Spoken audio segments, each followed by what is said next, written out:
What types of videos? Are they how to fix a flat tire videos? Are they about a business? Are they movies? Are they concerts that you'd like to see? Are they client testimonials for a business that you're considering doing business with? What kind of videos do you react to?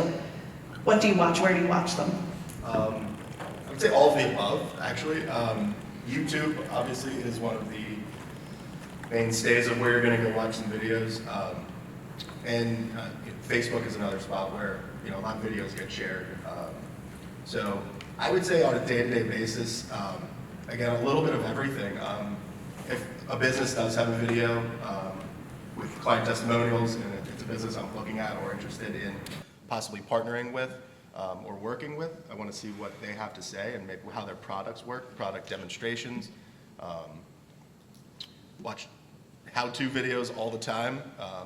I'm a homeowner, I'm single, so I like starting to learn myself how to actually manage and take care of new things that break in my house, and some remodeling stuff that I'm working on.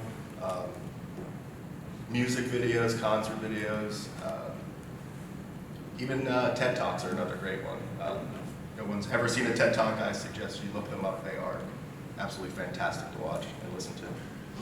Being in the education field, certainly people have different learning modalities, whether it's visual, auditory, or tactile. And I know for myself personally, I do best visually. So I would agree, I'm using YouTube on the how-to. If I get something I have to put together, immediately I'm on YouTube, I'm not even reading the directions anymore. I want somebody to show me how to do it and then follow that. But again, I do a lot of TED Talk stuff as well, movies, concerts, things like that I watch as well. My opinion on video is whenever you can have it, you should. Any channel, any possible way that you can have video, it's going to capture people's attention right away, and I see it within myself and my own consumption. I want to see how a product works before I buy it, and I also want to know about people's personalized experiences. So right now I'm planning a trip to Spain after I graduate, a typical thing, backpacking. Why wouldn't I do that? So, but I want to have guaranteed success on that trip because I'm a Gen Zer and I want to make sure that I don't fail because there's so much pressure on me to not fail. So I want to make sure that it's a good trip. So I'm YouTubing other people's experiences and finding out what worked for them, what didn't work for them, so I can customize my own experience. And I don't share this with just everyone, but I am a YouTube junkie. And if I have any questions about how to do something, YouTube is my go-to. Previously, I stated that I'm a private person and I don't post things on Facebook. I'm also a nosy person, so that doesn't preclude me from looking at Facebook to see what other people are doing. I'm a big binge watcher. I like to go on Netflix and lose a day watching House of Cards or something like that. I don't really intend to do that, it just kind of happens. I would say as far as stuff with work goes, TED Talks, motivational videos, I really like that kind of thing. When my nephew told me that he and his wife put an addition on their house and they did it themselves based on YouTube videos, I felt almost obligated to start using the how-to stuff to try and fix some things around my house too. I would say probably the biggest, if I'm thinking about, I don't know, like a week and a half ago, I watched this video that was served up on Facebook, and I don't stay on Facebook a whole lot.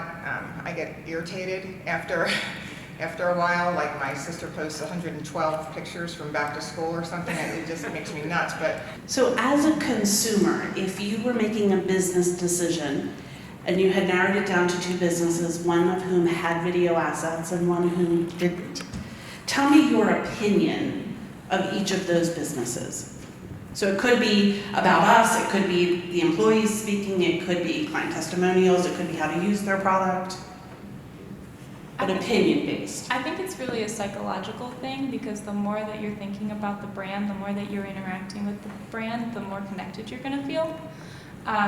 So whatever fuels that connection, it could be a video where you feel that you know more about the brand. It could be a mission statement where you feel connected or you feel that you can back that. If I was comparing two businesses, and I didn't know too much about them, I don't think whether they had a video or not would be my determining factor. I'm going to look at more testimonials and reviews of both of those companies, and then I'm also going to weigh what value are they going to add to myself or to my organization. And then the third thing for me is very clearly I want to find somebody that I can talk to get more information. That needs to be very apparent in the communication that's on the website or the email so that I can get a live person and ask some more questions. So if you're looking at these two businesses and one has videos and one doesn't, the one who has videos better make sure that they're decent videos and they're short. Unless it's instructional, having something more than 25 or 30 seconds is, I think, too long, and you can turn somebody off just as much as you can entice them to want to find out more about you. So I worked in broadcast for a lot of years, and I critique commercials, and I can't help it. It's just what you do.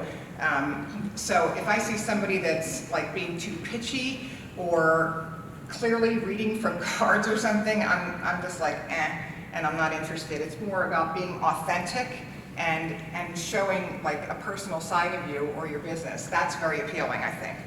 I would agree. I'd be more inclined to read testimonials and reviews from other clients.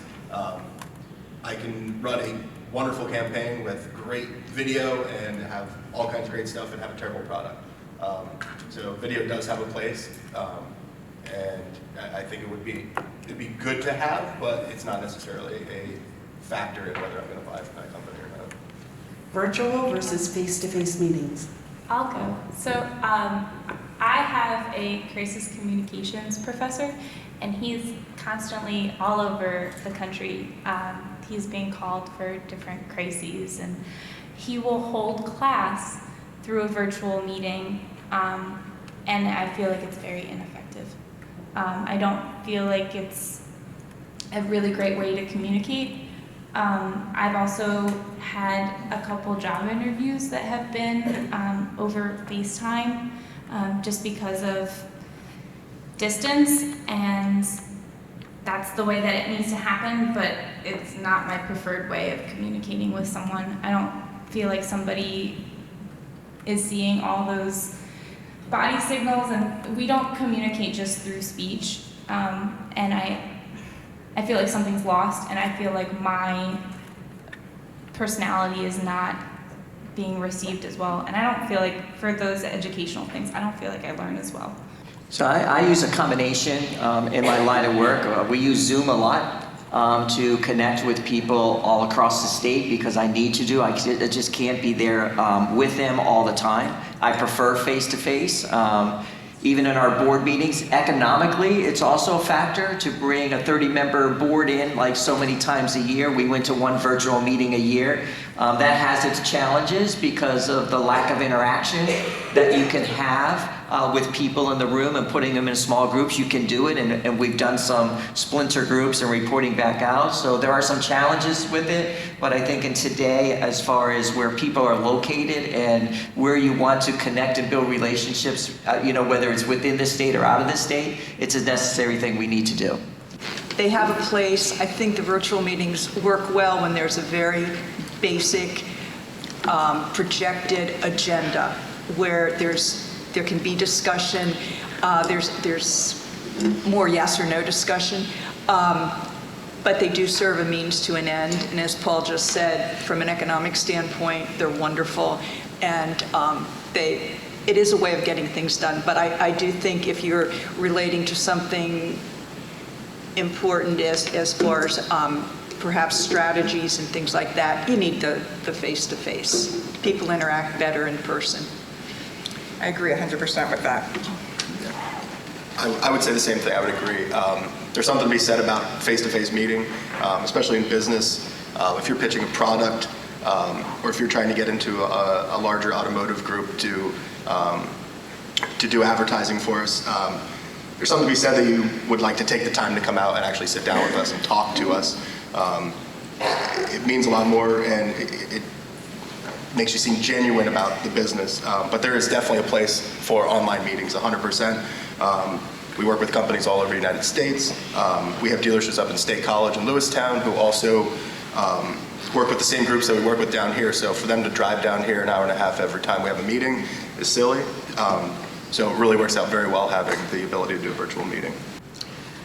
Well, we are here at PA Media Group. I love Penn Live. I'm on that every morning because it gives me a snapshot of what's going on. I also like Central Penn Business Journal. I would say those two are probably my go-tos every morning without fail. If I can add on something here or there after that, I enjoy it. Sometimes I watch 6:30, usually the World News Tonight, something like that is on, but I would say definitely online. I would agree. I'm online every day, Penn Live, #1, CNN as well, and then the local and world news on television.